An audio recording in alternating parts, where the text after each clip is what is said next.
So today we are going to start the first chapter of a new subject that you have taken in class 9, economics. Now before आज का जो chapter होगा, just I am trying to tell you कि हम लोग इस chapter में करने वाले क्या है. इस चैप्टर में बेसिकली तुम लोगों को एक इंट्रोडक्शन दिया जा रहा है. As you can understand with this name of the slide, introduction to economics. So the subject that you have chosen to study in class 9, उस सब्जेक्ट को हम लोग क्या कर रहे हैं, इंट्रोड्यूस कर रहे हैं. क्लियर है? समझ में आ रहा है? सो आज का क्लास जो हम लोग करेंगे, इस क्लास में हम तुम लोगों को दोस्ती करवाएंगे. किसके साथ? इस सब्जेक्ट के साथ, इकोनॉमिक्स के साथ. अगर हम लोग आज दोस्ती कर लिए, अगर आज हम लोगों को ये दोस्त पसंद आ गया, तो फिर आने वाला समय तक हम लोग एक दूसरे के साथ दोस्ती निभाने वाले हैं. क्या है इकोनॉमिक्स? What is economics? इसको समझने के लिए हम तुमको बहुत ही सिंपल लैंग्वेज में डिस्कस करेंगे. ज़्यादा कुछ बुक का लैंग्वेज हम बुक पढ़ने वाले भी नहीं है. तुम लोग पढ़ लेना, तुम लोग पढ़ के देख लेना कि हम जो बोले हैं वो है कि नहीं. एक example, I think the picture is blurred here. Can you make out क्या है यहाँ पे? किस चीज का पिक्चर है? मेला. Very good. मेला लगा हुआ है कहीं पे. मेला जानते हैं हम लोग, बचपन हम लोग सब जानते हैं ना. मेला क्या होता है? फेयर. बचपन में हम लोग सब, तुम लोग अभी भी छोटा है तो मेला लगता था. हम लोग जब बच्चे थे तो बहुत मेला लगता था. आजकल तो मेला लगना बंद हो गया है, बट जब भी लगता है तो हम लोग एक्साइटेड हो जाते हैं. तो एक ऐसा ही मेला अपने शहर में लगा हुआ है. और नहीं तो अंशु का पापा ने अंशु को पैसा दिया. किस लिए? मेला घूमने के लिए. तो जाओ बेटा मेला घूम के जाओ. यहाँ पे जॉन लिखा हुआ है, अब हम अंशु बोल दिए. तो 200 रुपये उसको दिया गया. ये बहुत खुश. अब हम मेला जाएंगे. आज अपना पूरा गैंग इकट्ठा कर रहा है. चलो भाई मेला घूमने. 200 रुपया मिला हमको, मेला घूम करके आता है. तो शेवेन को बोला, सबको बोला, गया मेला. जैसे मेला पहुंचा, ये पूरा एकदम नजारा मेला का. सब खुश. बेटा मस्ती करे हम लोग. मेला में घुसने के बाद अंशु का ये हाल हो गया. वो बेचारा मायूस बैठा हुआ है. घर से तो खुशी खुशी निकला पैसा लेकर के. मेला भी बहुत बड़ा था, अच्छा था, बहुत सारे राइड्स थे. पर वहां पे जाके he got sad. Is confuse. बैठा हुआ है, क्या हो गया इसको? कोई बोल सकता है क्या तकलीफ हो गया उसको? वहां पे मेला में पहुंच के, मेला में पहुंच के क्या तकलीफ हो गया? बताओ. What happened to him? Why is he sad? Why is he is not happy? Not sad. If he is not sad, it is not happy also. Something is wrong in this movie, in this picture. Correct? You know why? Because वो मेला तो आया, और जब मेला में वो इतना सारा चीज देखा कि जायंट व्हील है, तो स्लाइड है, तो टॉयज है, तो ये है, वो इतना सारा चीज देखा. ये देखने के बाद ये सैड हो गया. तो क्वेश्चन उठता है कि भैया उसको तो खुश होना चाहिए था, दुखी क्यों हो रहा है? तो इसका कारण ये दुखी इसलिए हो रहा है कि इसका मुझे 200 रुपया है. इसका पापा ने इसको सिर्फ कितना रुपए दे करके भेजा था? इसका पापा ने इसको कितना रुपए दे करके भेजा था? 200 रुपया करके इसका पापा भेजा था. अब प्रॉब्लम यहां पे ये है कि उस 200 रुपया में वो क्या करेगा? समझ में आ रहा है? बिकॉज बहुत कुछ करना है. ये है इतना सारा कुछ करना है. हमको जायंट व्हील में घूमना है, हमको यहाँ पे टॉयज खरीदना है, हमको आइसक्रीम खाना है, हमको स्लाइड राइड्स में बैठना है, लेकिन है मेरे पास सिर्फ 200 रुपया. So what is happening? वो 200 रुपया जो इसको मिला, राइट, वो 200 रुपया और कुछ नहीं, बल्कि वो 200 रुपया इसका वो रिसोर्स है, वो संसाधन है, वो एक जरिया है जिससे ये मेला में जाकर के अपने लिए अपने इच्छाओं को क्या करेगा? पूरा करेगा. Now problem is what? Try to understand. इच्छाएं बहुत है, इच्छाएं बहुत है, लेकिन पैसा है, लेकिन पैसा लिमिटेड है। इसका इच्छा इतना है, राइट, लेकिन उस इच्छा के सामने जो इसके पास जो रिसोर्स दिया गया है, रिसोर्स का मतलब anything which helps you to satisfy your want. And what is a want? We will, अगर अभी जस्ट टाइम बिंग के लिए समझाएं तो ऐसा डिजायर आपका जिसको पूरा करने का क्षमता आपके पास है। सो आपके पास जो रिसोर्स है वो तो 200 रुपया है, पापा ने 200 रुपये दिया, लेकिन आपके पास जो वांट है वो तो अनलिमिटेड है, आपकी इच्छाएं बहुत है। सो प्रॉब्लम यहां पे अंशु के साथ ये हो जाता है कि अंशु अब ये डिसीजन नहीं ले पा रहा है कि वो इस 200 रुपया से क्या करे, वो इस 200 रुपया को किस तरह से इस्तेमाल करे जिससे उसको मैक्सिमम से मैक्सिमम, ज्यादा से ज्यादा बेनिफिट मिले, ज्यादा से ज्यादा इसको इंजॉयमेंट मिले। So you know what is economics? Economics is nothing but it is the study, basically ये पूरा ये सब्जेक्ट इसी चीज का पढ़ाई है कि कैसे तुम अपने लिमिटेड जो तुम्हारे पास लिमिटेड जो रिसोर्सेस है उसके साथ तुम कैसे अपने अनलिमिटेड इच्छाओं को, जरूरतों को, वांट्स को पूरा करोगे। इसलिए हम कहते हैं कि इकोनॉमिक्स पढ़ाने वाला सबसे अच्छा आपको इकोनॉमिक्स कौन पढ़ा सकता है पता है? आपकी मम्मी। आपकी मम्मी से अच्छा आपको इकोनॉमिक्स कोई नहीं पढ़ा सकता, because every day and from so many years आपके मम्मी और आपके पापा यही तो कर रहे हैं। लिमिटेड रिसोर्सेस से जिस तरह से आपकी इच्छाएं हैं, आपके वांट्स है, उसी तरह एक परिवार का भी वांट्स है। एक हाउस होल्ड इसको बोलते हैं हम लोग, क्या बोलते हैं हम लोग इसको? हाउस होल्ड बोलते हैं। एक हाउस होल्ड का भी वांट है कि नहीं है? है कि नहीं है? कोई दिक्कत समझ में आ रहा है? तो जैसे तुम्हारा वांट था मेला में ना, ये घूमना है, ये खाना, ये पीना, ये करना है, उसी तरह परिवार का भी तो जरूरत है। एक परिवार का क्या क्या जरूरत है बताओ तुमको?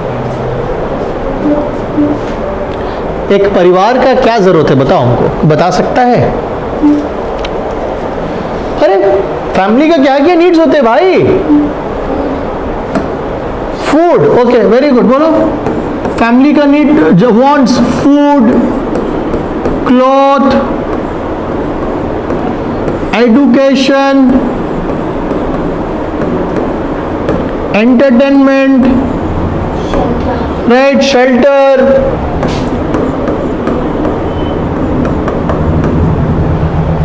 Right, all this things are there.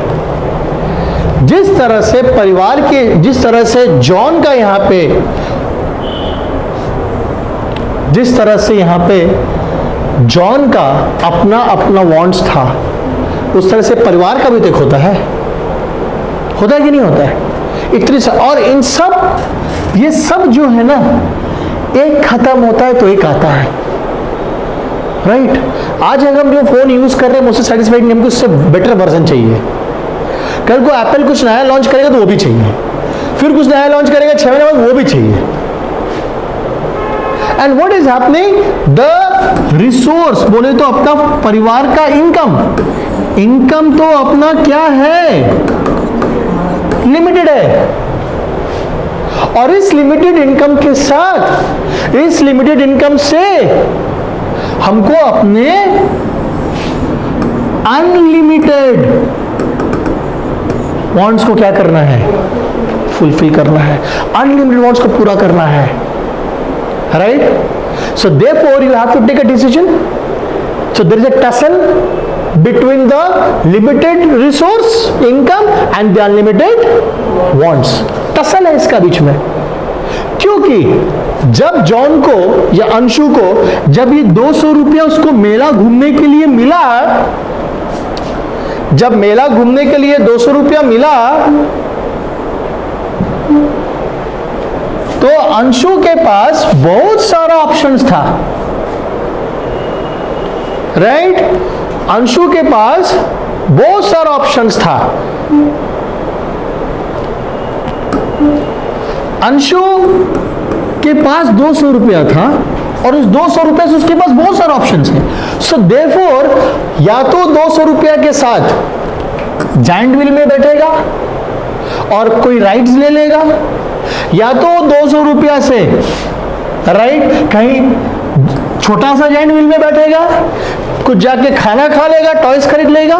It means जो इसके पास रिसोर्सेस था उसका ऑल्टरनेटिव क्या है?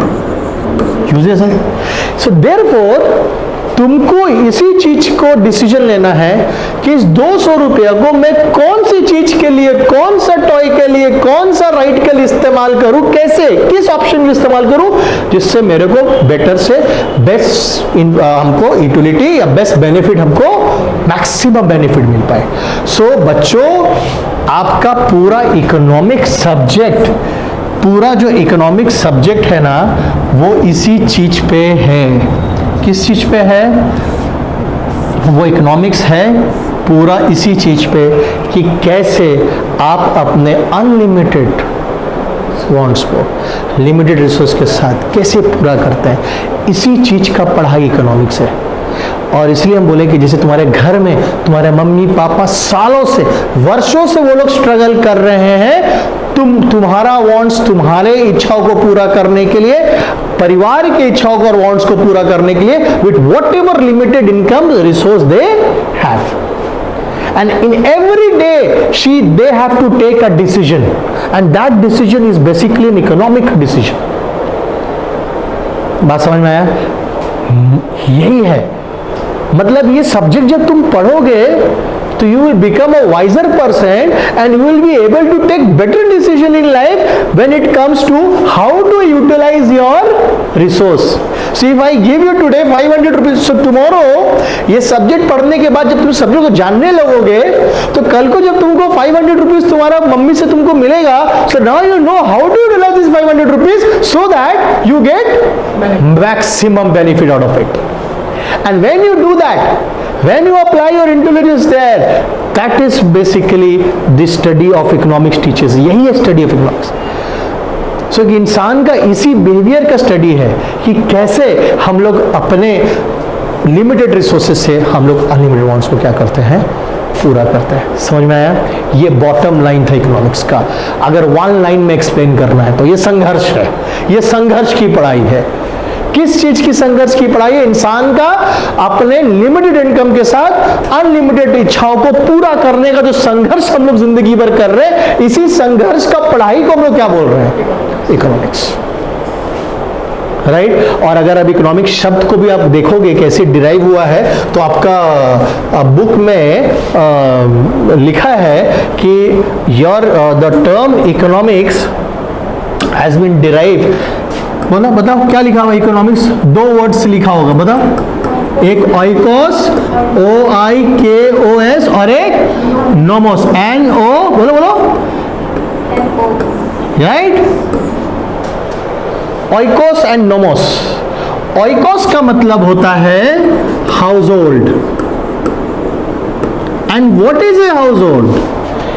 एक छत के नीचे जो लोग रह रहे हैं, एक यूनिट, एक परिवार, ये एक हाउस होल्ड है। हाउस होल्ड, ओइकोस का मतलब हुआ हाउस होल्ड और नोमोस का मतलब हुआ मैनेजमेंट। अब बताओ बच्चा, हाउस होल्ड का किन चीजों का मैनेजमेंट का बात हो रहा है? किसका मैनेजमेंट? किस चीज का मैनेजमेंट? यस बोलो।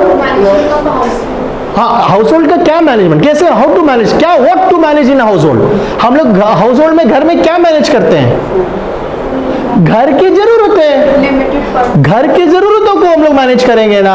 फूड है, खाना है, घूमना फिरना, गाड़ी घोड़ा, बंगला, phone, mobile, entertainment, lot of things are there जो घर की जरूरतें हैं, और उन्हीं को मैनेज करते हैं हम लोग अपने लिमिटेड रिसोर्स के साथ। करेक्ट? यहीं से इकोनॉमिक सब्जेक्ट का जन्म होता है, यहीं से।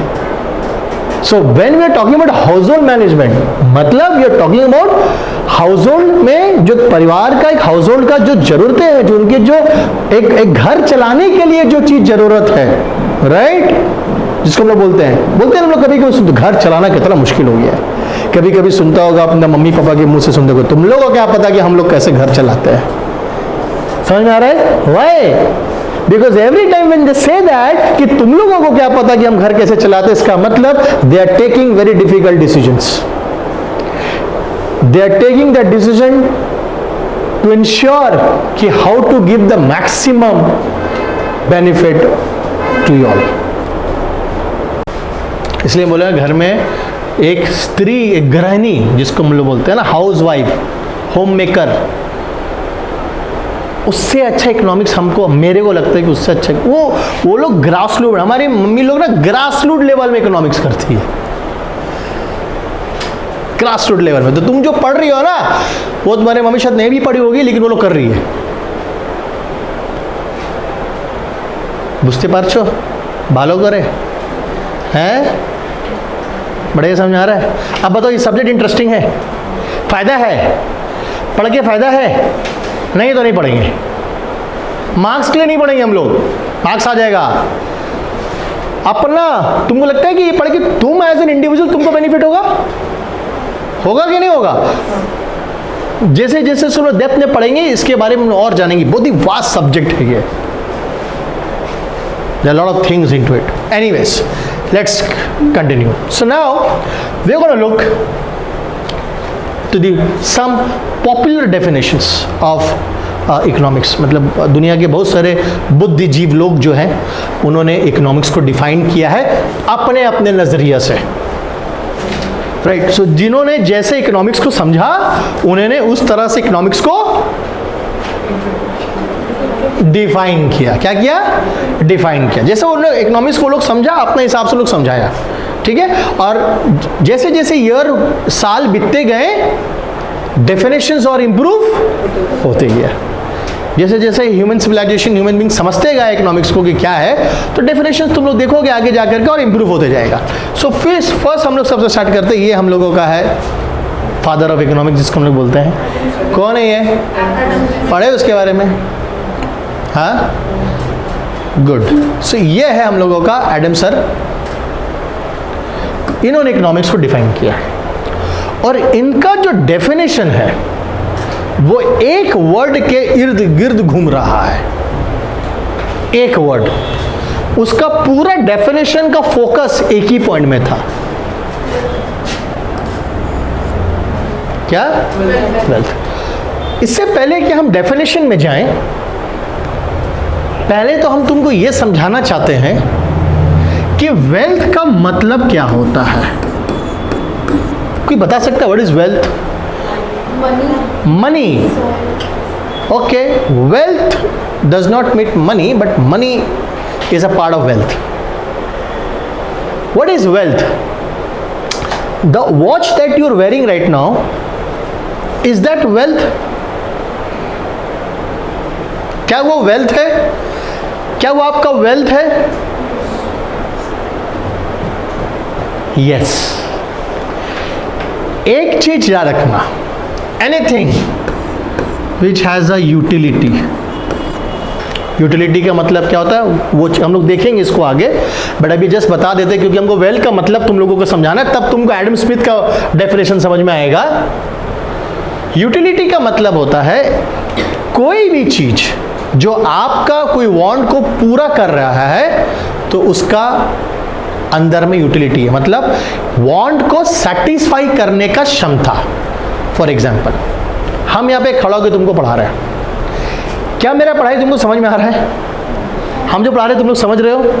It means I am able to satisfy your want, my service, जो हम यहाँ पे सर्विस दे रहे हैं, हम जो पढ़ा रहे हैं, that I am able to satisfy your want of studying economics. So therefore can you say कि यस, आपका सर्विस का यूटिलिटी है कि नहीं है? The watch which you are wearing time दिखाता है, बराबर दिखाता है, इट मीन्स वो घड़ी काम का है, काम का है. तो अगर घड़ी अगर काम का है, मतलब घड़ी का समय ठीक चल रहा है, घड़ी का समय खराब नहीं हुआ है. तो जब तक घड़ी का समय ठीक है तो घड़ी तेरा काम का है, उसका यूटिलिटी है, वो आपको वांट को सेटिस्फाई कर रहा है. जिस दिन घड़ी बंद, घड़ी का समय खराब, मतलब घड़ी गया, राइट? हाँ या ना? तो हर वो चीज जिसका यूटिलिटी है, और अगर यूटिलिटी है तो ऑब्वियसली उसका वैल्यू है. क्या तुम वो घड़ी खोल के फेंक दोगी? अभी नहीं फेंकोगी. क्यों नहीं फेंकोगी? काम का है, काम प्रॉपर चल रहा है घड़ी, क्यों फेंकेंगे इसको हम? लेकिन घड़ी अगर टूट गया, बंद हो गया, खराब हो गया, क्या करेंगे? डिस्कार्ड कर. करेक्ट? सो जिसका यूटिलिटी उसका वैल्यू, और जो हर वो चीज जो तुम्हारे पास है और जिसका वैल्यू है, वो तुम्हारा किसके अंदर में आ जाएगा? वेल्थ के अंदर में आ जाएगा. सो अगर तुम मेरा वेल्थ का बात करो तो ये बोर्ड मेरा वेल्थ है, वेल्थ में आएगा. ये प्रोजेक्टर मेरा वेल्थ में आ जाएगा, ये कैमरा मेरा वेल्थ में आ जाएगा, मेरा लैपटॉप मेरा वेल्थ में आ जाएगा, मेरा मोबाइल फोन मेरा वेल्थ में आ जाएगा. Am I making sense? Am I able to make you understand what is wealth? So therefore Adam Smith का definition now we come to, as I was saying that Adam Smith का पूरा focus किस पे था? Wealth पे था. बोलता है उसका डेफिनेशन में, he is known as a father of economics. According to definition, economic is a science of study of wealth only. मतलब वेल्थ का पढ़ाई है. वो बोलता है कि इंसान जो भी काम करता है वेल्थ पाने के लिए, उस बिहेवियर का जो स्टडी है उसको हम लोग इकोनॉमिक्स कहते हैं. मतलब ये पूरा मेटेरियलिस्टिक डेफिनेशन दिया. क्या डेफिनेशन दिया? पूरा मेटेरियलिस्टिक डेफिनेशन दिया. मेरा बात समझ में आ रहा है? What is materialistic? हम उसी चीज पे ध्यान, मतलब what is a materialistic person? A person who only thinks about money और वेल्थ. करेक्ट? सो इसका जो डेफिनेशन का फोकस था वेल्थ पे था. वो बोला कि इकोनॉमिक्स क्या है? बोलता है कि इकोनॉमिक्स इंसान का उस बिहेवियर का या उस एक्शन का स्टडी है, राइट, जो वो वेल्थ पाने के लिए काम कर रहा है. मतलब इंसान जो कर रहा है वेल्थ पाने के लिए कर रहा है. इंसान जो कर रहा है वेल्थ पाने के लिए कर रहा है. ये कौन बोला? हम नहीं बोल रहे हैं. कौन बोल रहा है? हाँ, फोटो देख लो इनका, एग्जाम में आता है इसका डायग्राम.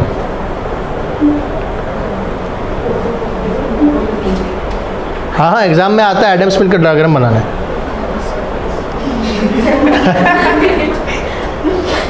हाँ? नहीं?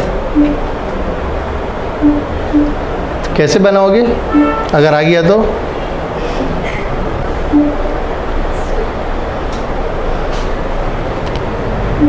चलो नेक्स्ट. ये कौन है? Alfred Marshall. अब ये थोड़ा सा इकोनॉमिक्स को जब बाद में डिफाइन किया, अगेन इसका डेफिनेशन में क्या फोकस पॉइंट क्या है इसका डेफिनेशन का? ये भाई साहब जो थे, इनका फोकस था वेलफेयर के लिए. वेलफेयर मतलब वेल बीइंग. छोटा सा एग्जांपल देते हैं. एडम स्मिथ का फोकस था वेल्थ में. वो बोला कि हम लोग जो भी करते हैं किसके लिए कर रहे हैं काम? वेल्थ.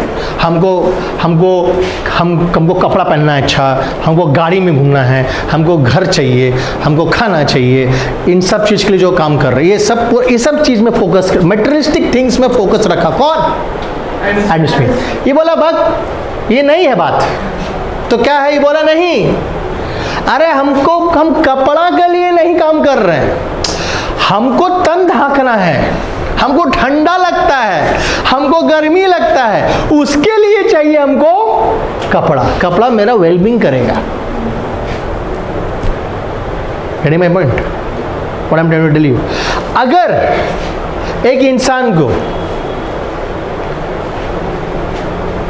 कपड़ा का जरूरत ही ना हो, हिमालय में बैठ करके वो नंगा बदन तपस्या कर रहा है, तो उससे तुम क्या एक्सपेक्ट कर सकता है?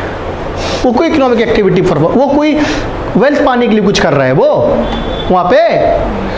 वो बोल रहा है कि इंसान को अपना वेलफेयर के लिए, अपना वेलबींग के लिए कपड़ा चाहिए, अपना वेलबींग के लिए घर चाहिए, अपना वेलबींग के लिए गाड़ी चाहिए, अपना वेलबींग के लिए खाना चाहिए।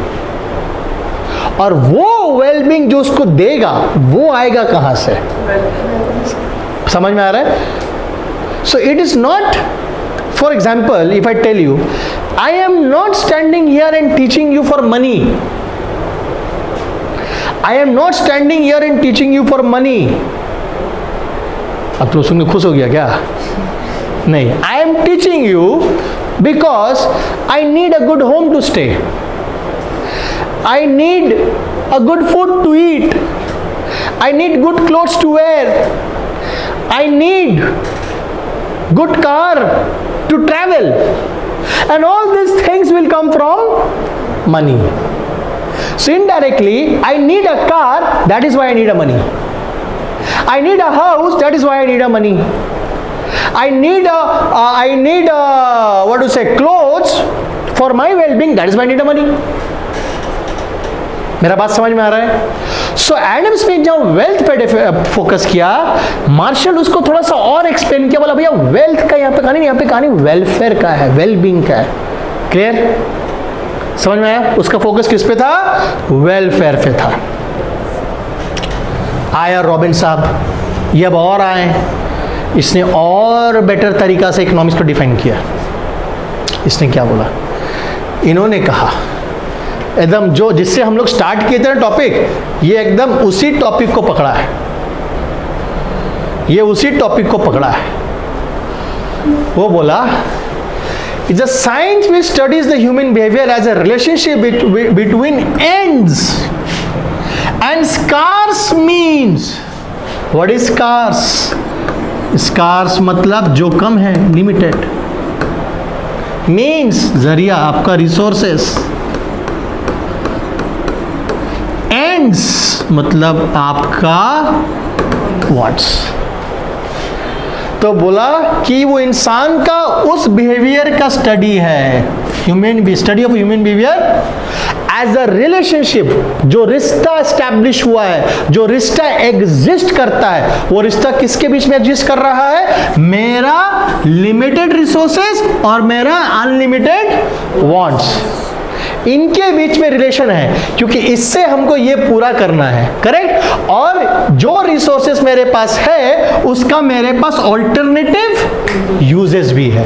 तो इसका डेफिनेशन स्कैरसिटी पे था फोकस। बोला कि प्रॉब्लम तो हमारा ये है कि साला हमारे पास जो रिसोर्सेस वही कम है, और जो रिसोर्सेस है उसका ऑल्टरनेटिव यूजेस है। तो यहीं पे तो प्रॉब्लम, तो हमको डिसीजन मेकिंग है, हमको डिसीजन लेना है। तो ये बोल रहा है कि इकोनॉमिक्स एक विज्ञान है, इकोनॉमिक्स एक ऐसा साइंस है जो क्या पढ़ता है, जो क्या पढ़ाता है हमें? वो इंसान का उस बिहेवियर को पढ़ाता है। राइट? Human behaviour. कौन सा बिहेवियर? जो एक रिलेशनशिप एस्टैब्लिश होकर के रखा है, जो एक रिलेशनशिप एस्टैब्लिश करता है अपने बिहेवियर से। कौन सा रिलेशनशिप? वांट्स और लिमिटेड रिसोर्सेज के बीच में। So, इसका डेफिनेशन स्कैरसिटी पे था। सो शुरू हुआ वेल्थ, फिर आया वेलफेयर, ये थोड़ा सा आगे किया, बोला हाँ भाई हमको तो गाड़ी भी चाहिए, घोड़ा चाहिए, बंगला चाहिए, खाना चाहिए, सब चाहिए। वेलफेयर के लिए तुमको बहुत कुछ चाहिए। अगर हम अपना वेलबींग के लिए सोचेंगे तो मेरा वेलबींग, अभी जो हम गाड़ी में घुस रहे हैं उससे अच्छा तो हम BMW में घूमेंगे, वो मेरा वेलफेयर होगा। लेकिन वो आएगा कहाँ से? जो मेरा इनकम है वो तो मेरा लिमिटेड है, उसी से जो करना है। समझ में आ रहा है? एंड देन आया लास्ट में P.A. सैमुएल्सन। इनका क्या कहना था? Economics is the study. किस चीज का स्टडी है economics? How people and society choose और without, with or without the use of money, to employ the scarce productive resources which could have alternative uses. ना बेसिकली क्या हुआ, Samuelson यहां पे थोड़ा सा एक स्टेप आगे चला गया। रॉबिन्सन भी स्कार्सिटी के बारे में बात किया, लेकिन वो उसका ज्यादा फोकस इंडिविजुअल पे था, ये बात करने लगा सोसाइटी का। तो वो बात कर रहा है as a society as a whole.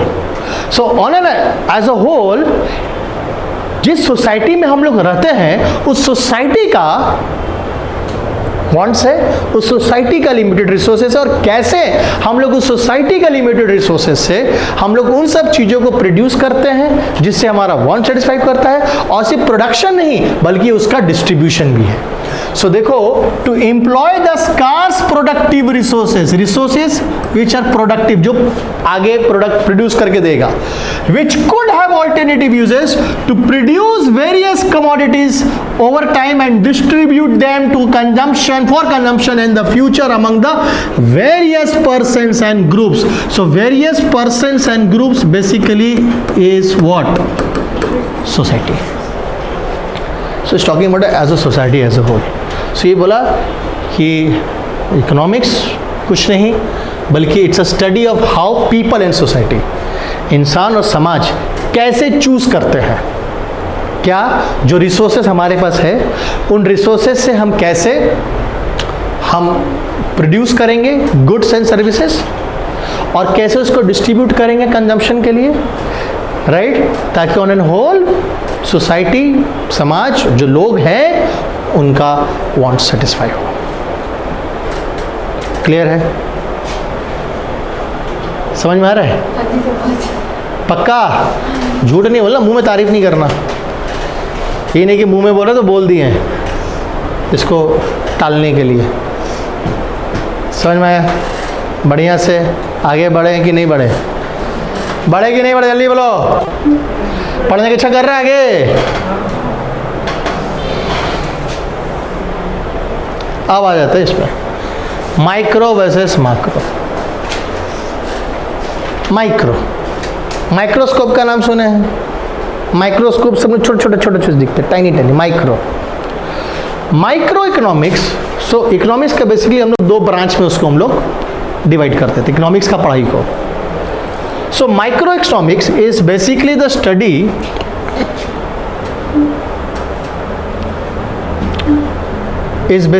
Study जब हम माइक्रो का बात कर रहे हैं तो हम एक हाउस होल्ड का बारे बात कर रहे हैं,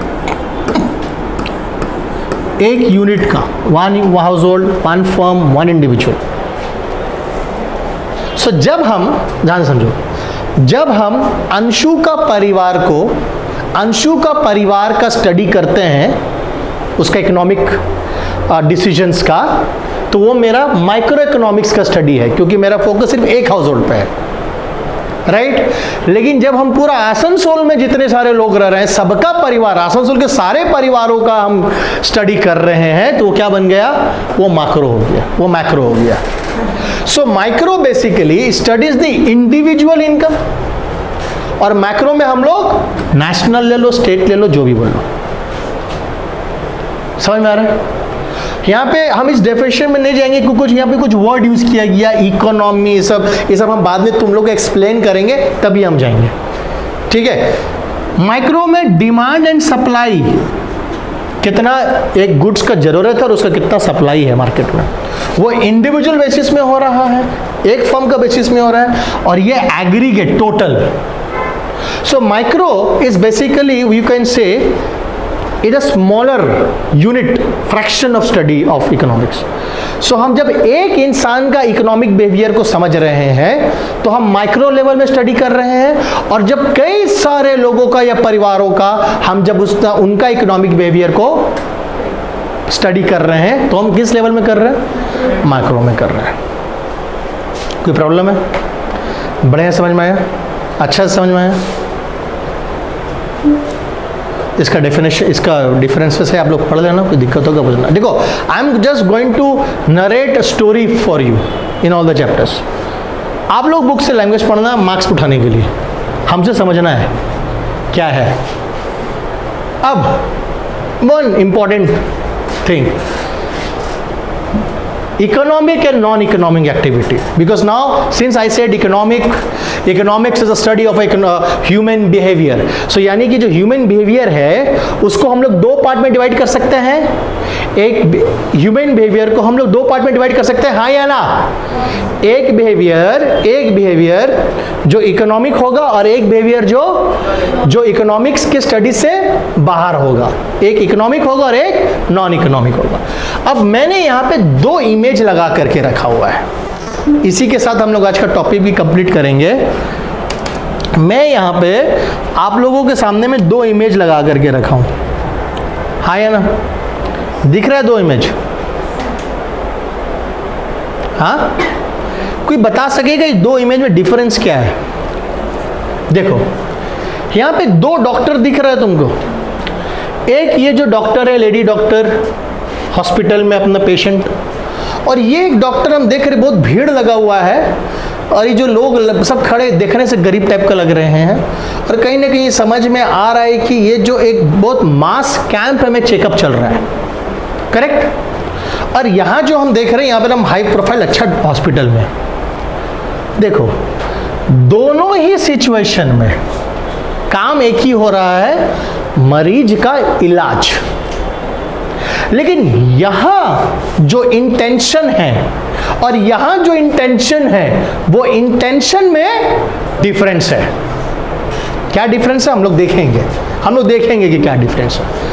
इतना तुम लोगों को समझ में आ रहा है, इंटेंशन में कुछ तो डिफरेंस आएगा, हम लोग देखेंगे, उस पर हम लोग बात करेंगे। आगे यहां पे एक और फोटो तुमको दिखा रहे हैं।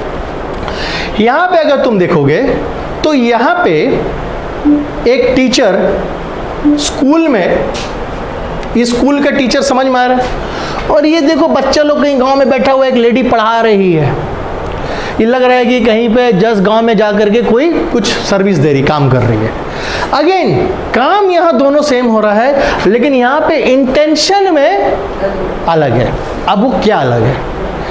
ये जो कर रही है ये एक्सपेक्ट कर रही है रिवॉर्ड, उसके बदले में, पढ़ाने के बदले में उसको मिलेगा रिवॉर्ड, और वो रिवॉर्ड उसको अगर बेसिकली मोटा मोटी शब्द में बोले तो रिवॉर्ड किस में मिलेगा? मनी।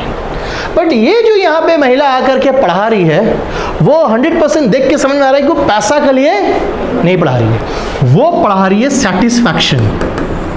अब ये कैसा सेटिस्फैक्शन है?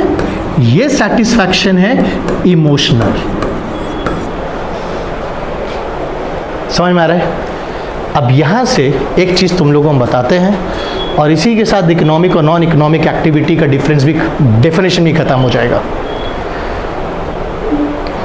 हम हमेशा बोलते हैं अगर इकोनॉमिक और नॉन इकोनॉमिक एक्टिविटी को समझना है तो ये दो इमेज देखो। यह है एक बिस्तर, बेड, और इस बिस्तर में एक लड़का सो रहा है, ठीक?